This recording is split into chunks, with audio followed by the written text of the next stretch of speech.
Capítulo 52. Firme hasta el fin.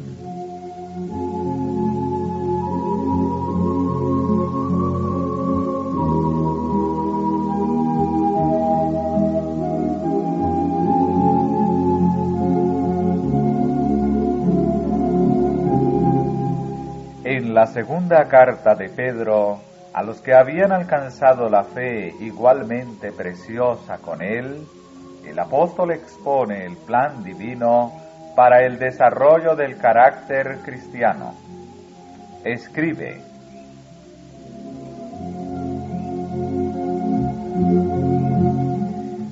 gracia y paz os sea multiplicada en el conocimiento de Dios y de nuestro Señor Jesús, como todas las cosas que pertenecen a la vida y a la piedad nos sean dadas de su divina potencia, por el conocimiento de aquel que nos ha llamado por su gloria y virtud, por las cuales nos son dadas preciosas y grandísimas promesas, para que por ellas fueseis hechos participantes de la naturaleza divina, habiendo huido de la corrupción que está en el mundo por concupiscencia.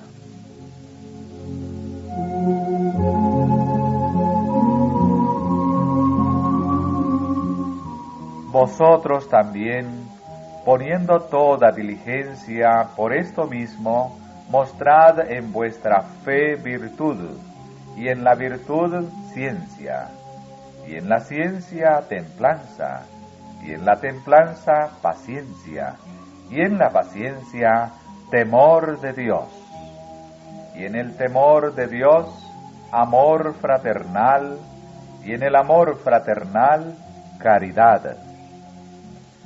Porque si en vosotros hay estas cosas y abundan, no os dejarán estar ociosos ni estériles en el conocimiento de nuestro Señor Jesucristo.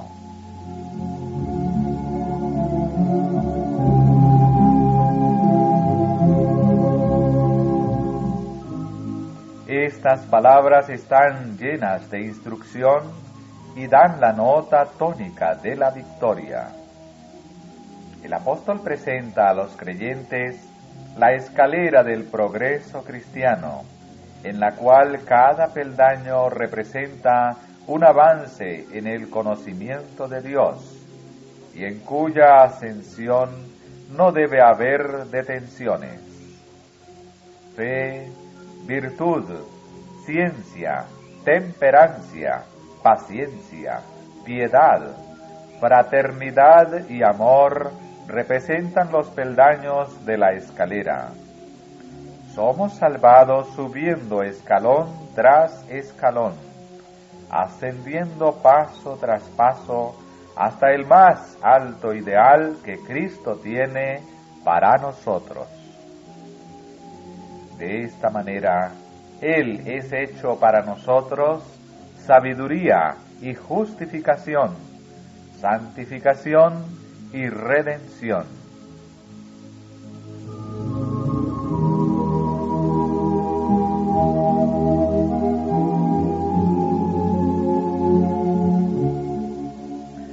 Dios ha llamado a su pueblo para que alcancen gloria y virtud, y éstas se manifestarán en la vida de cuantos estén verdaderamente relacionados con Él. Habiéndoseles permitido participar del don celestial, deben seguir dirigiéndose hacia la perfección, siendo guardados en la virtud de Dios por fe. La gloria de Dios consiste en otorgar su poder a sus hijos.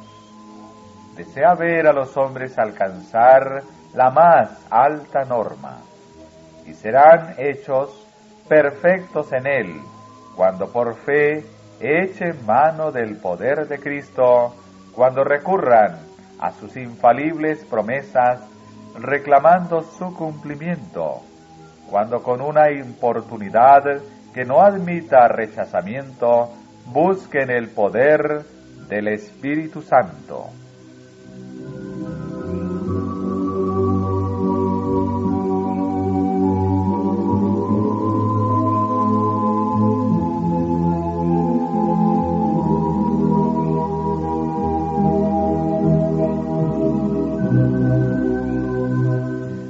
Habiendo recibido la fe del Evangelio, la siguiente obra del creyente es añadir virtud a su carácter y así limpiar el corazón y preparar la mente para la recepción del conocimiento de Dios.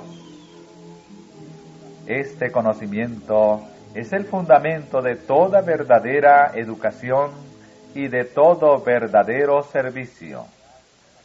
Es la única real salvaguardia contra la tentación, y solamente eso puede hacerle a uno semejante a Dios en carácter.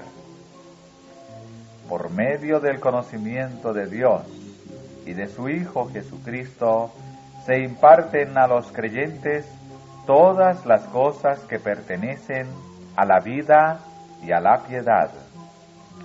Ningún buen don se niega al que sinceramente desea obtener la justicia de Dios.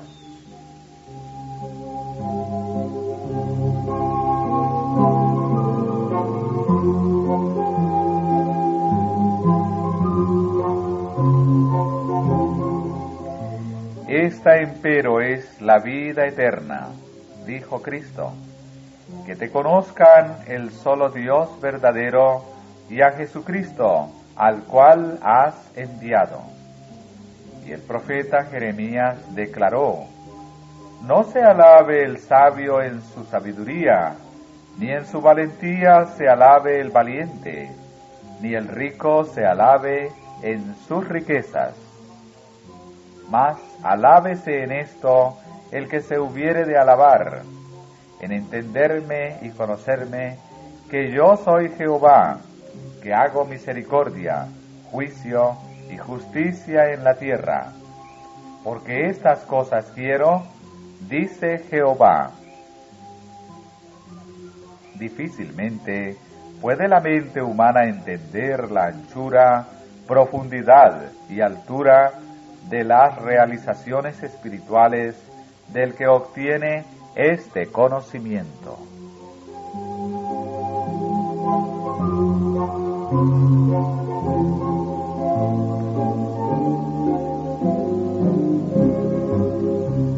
A nadie se le impide alcanzar en su esfera la perfección de un carácter cristiano.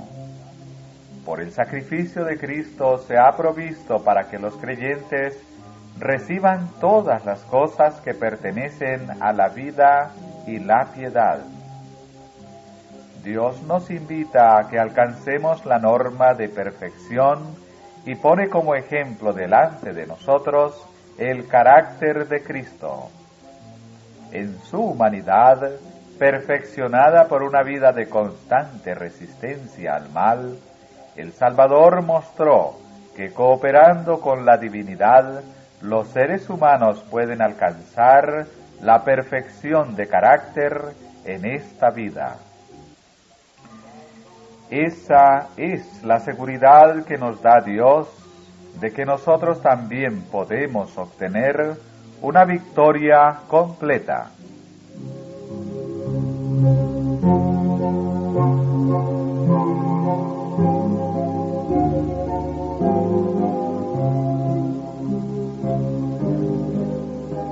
Ante los creyentes se presenta la maravillosa posibilidad de llegar a ser semejantes a Cristo, obedientes a todos los principios de la ley de Dios.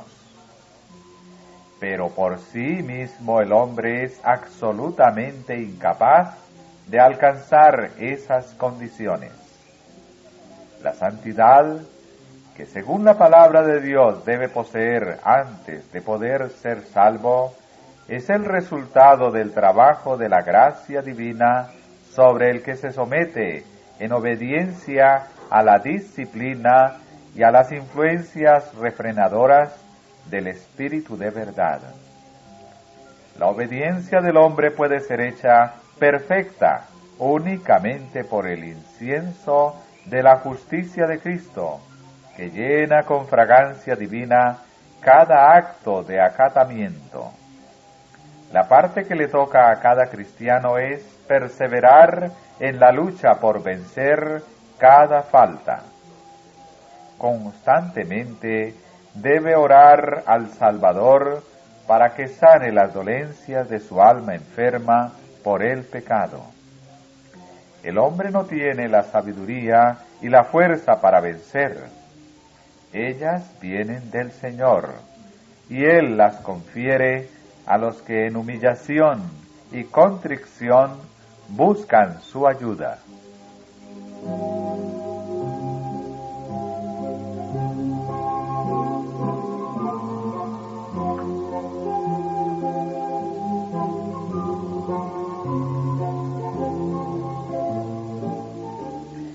La obra de transformación de la impiedad a la santidad es continua.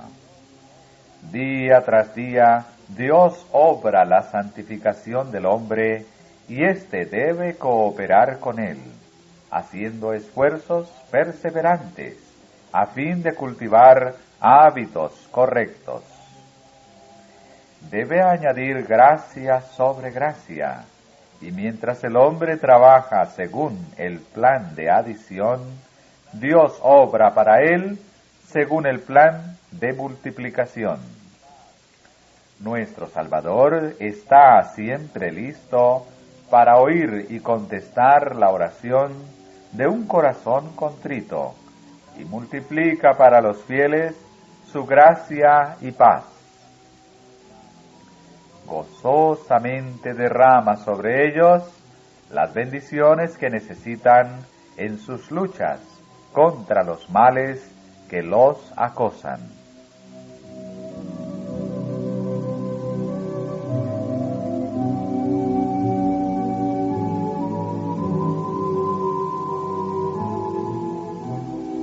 Hay quienes intentan ascender la escalera del progreso cristiano, pero a medida que avanzan, comienzan a poner su confianza en el poder del hombre y pronto pierden de vista a Jesús, el autor y consumador de su fe.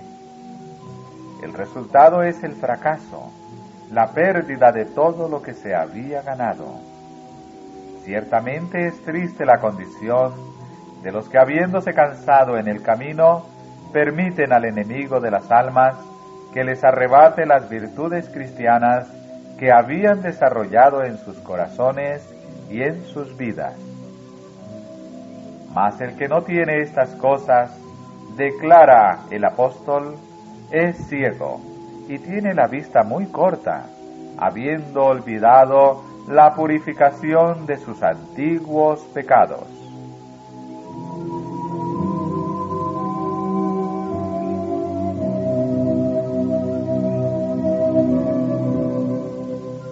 El apóstol Pedro había tenido una larga experiencia en las cosas divinas.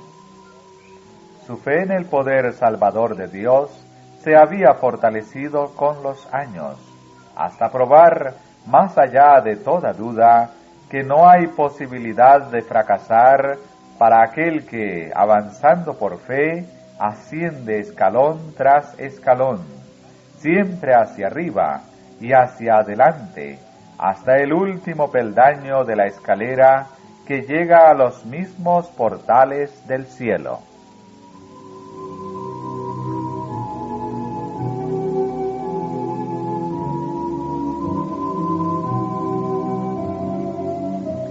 Por muchos años Pedro había recalcado a los creyentes la necesidad de un crecimiento constante en gracia y en conocimiento de la verdad.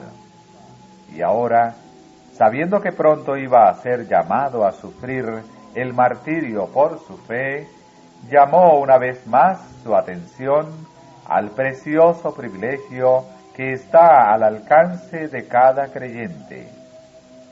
En la completa seguridad de su fe, el anciano discípulo exhortó a sus hermanos a tener firmeza de propósito en la vida cristiana. Procurad, rogaba Pedro, tanto más de hacer firme vuestra vocación y elección, porque haciendo estas cosas no caeréis jamás, porque de esta manera os será abundantemente administrada la entrada en el reino eterno de nuestro Señor y Salvador Jesucristo. Preciosa seguridad, gloriosa es la esperanza del creyente mientras avanza por fe hacia las alturas de la perfección cristiana.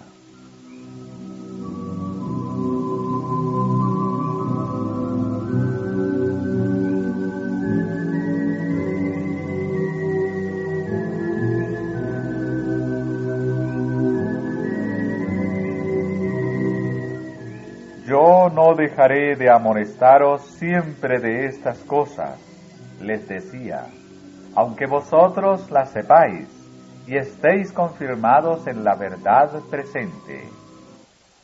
Porque tengo por justo, en tanto que estoy en este tabernáculo, de incitaros con amonestación, sabiendo que brevemente tengo de dejar mi tabernáculo, como nuestro Señor Jesucristo me ha declarado.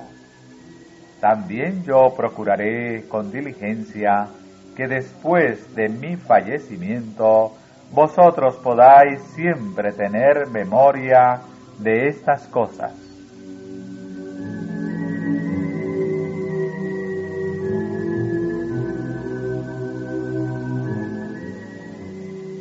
Pedro estaba bien preparado para hablar de los propósitos de Dios para con la raza humana, porque durante el ministerio terrenal de Cristo había visto y oído mucho concerniente al reino celestial. Porque no os hemos dado a conocer la potencia y la venida de nuestro Señor Jesucristo, siguiendo fábulas por arte compuestas, recordó a los creyentes, sino como habiendo con nuestros propios ojos visto su majestad, porque él había recibido de Dios Padre honra y gloria, cuando una tal voz fue a él enviada de la magnífica gloria: Este es el amado Hijo mío, en el cual yo me he agradado. Y nosotros oímos esta voz enviada del cielo, cuando estábamos juntamente con él en el Monte Santo.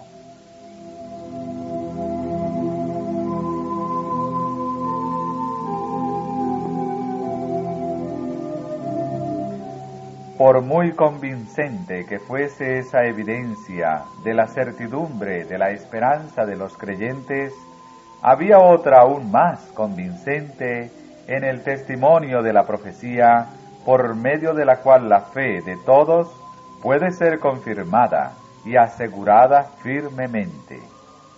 Tenemos también, declaró Pedro, la palabra profética más permanente, a la cual hacéis bien de estar atentos como a una antorcha que alumbra en lugar oscuro hasta que el día esclarezca y el lucero de la mañana salga en vuestros corazones.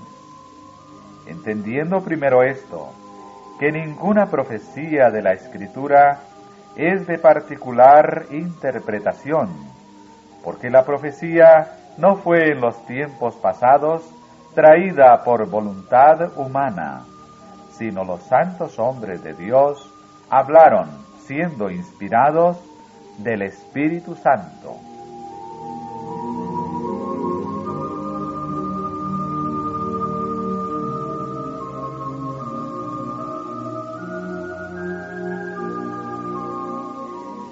Mientras exaltaba la palabra profética más permanente como un guía seguro en tiempo de peligro, el apóstol amonestó solemnemente a la Iglesia contra la antorcha de la falsa profecía, la que sería levantada por falsos doctores que introducirían encubiertamente herejías de perdición y negarán al Señor.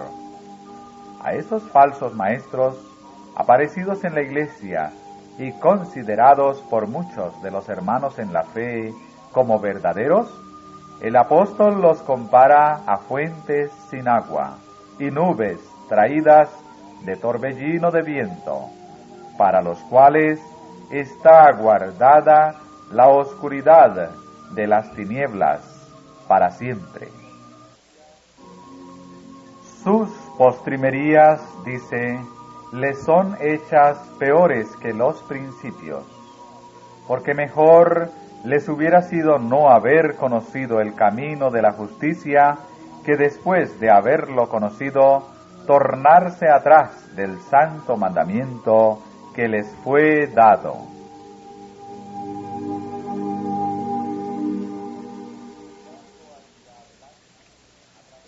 Mirando hacia adelante a través de los siglos, hasta el tiempo del fin, fue inspirado a señalar las condiciones que habrían de existir en el mundo precisamente antes de la segunda venida de Cristo. En los postrimeros días vendrán burladores, escribió, andando según sus propias concupiscencias, y diciendo, ¿dónde está la promesa de su advenimiento? Porque desde el día en que los padres durmieron, todas las cosas permanecen así como desde el principio de la creación. Pero cuando dirán paz y seguridad, entonces vendrá sobre ellos destrucción de repente. No todos, sin embargo, serían engañados por los artificios del enemigo. Cuando el fin de todas las cosas terrenales esté cerca, se encontrarán fieles creyentes capaces de discernir las señales de los tiempos. Aunque un gran número de creyentes profesos negarán su fe por sus obras, habrá un remanente que resistirá hasta el fin.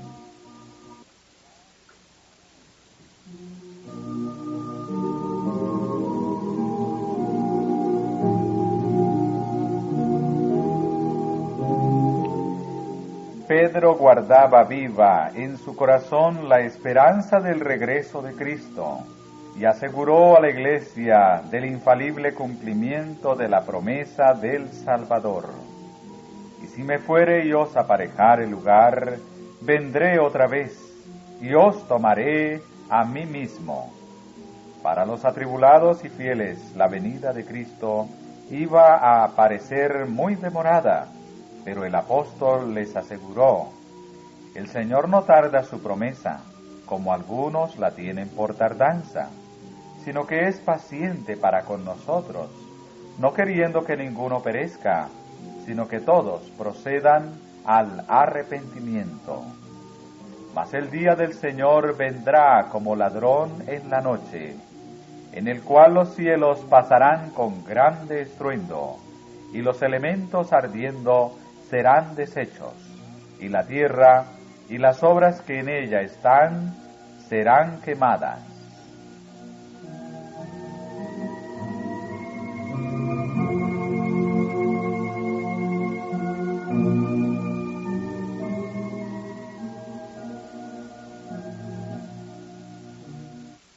Pues como todas estas cosas han de ser deshechas, ¿qué tales conviene que vosotros seáis en santas y pías conversaciones, esperando y apresurándoos para la venida del día de Dios, en el cual los cielos, siendo encendidos, serán deshechos, y los elementos siendo abrasados, se fundirán? Bien que esperamos cielos nuevos y tierra nueva, según sus promesas, en los cuales mora la justicia.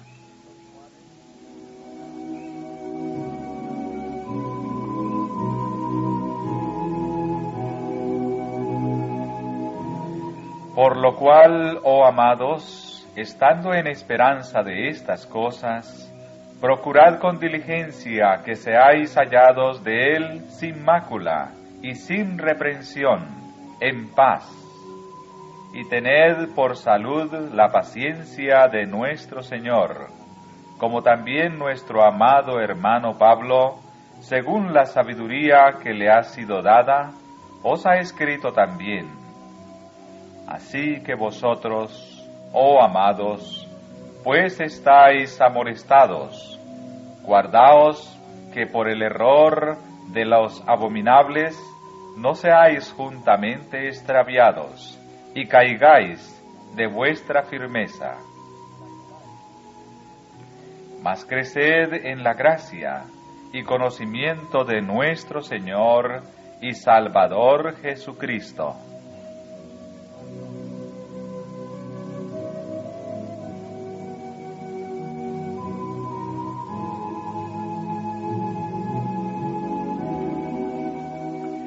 La providencia de Dios permitió que Pedro acabase su ministerio en Roma, donde el emperador Nerón le mandó prender en los días que fue preso Pablo.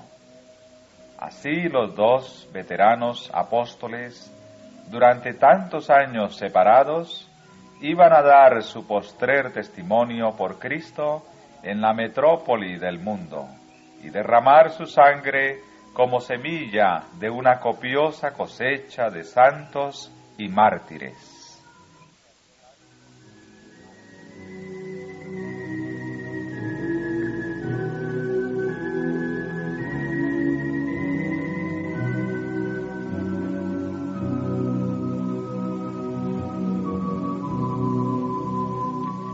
Desde su arrepentimiento por haber negado a Cristo, Pedro arrostró inflexiblemente el peligro, demostrando noble valentía en predicar al Salvador crucificado, resucitado y ascendido.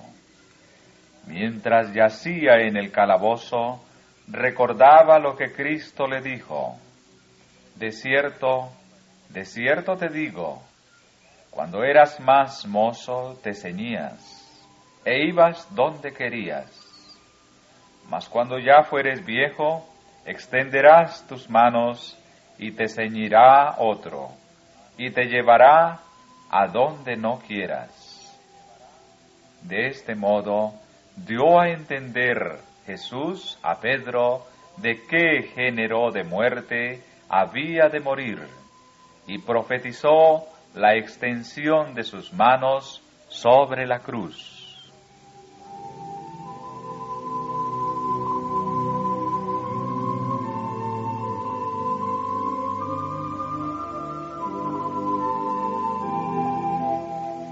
A Pedro, por ser judío y extranjero, le condenaron a recibir azotes y a ser crucificado después. En perspectivas de esa espantosa muerte, el apóstol recordó su gravísimo pecado de negar a Jesús en la hora de su prueba. Aunque una vez se había mostrado tan poco dispuesto a reconocer la cruz, tenía ahora por gozo dar su vida por el Evangelio, sintiendo tan solo que fuese demasiada honra para él morir como había muerto el Señor, a quien había negado. Pedro se había arrepentido sinceramente de su pecado, y Cristo le había perdonado, según lo comprueba el altísimo encargo de apacentar a las ovejas y corderos del rebaño. Pero Pedro no podía perdonarse a sí mismo, ni aun el pensamiento de las agonías de la muerte que le aguardaba era capaz de mitigar la amargura de su aflicción y arrepentimiento. Como último favor, suplicó a sus verdugos que lo crucificaran cabeza abajo. La súplica fue otorgada, Y de esa manera murió el gran apóstol Pedro.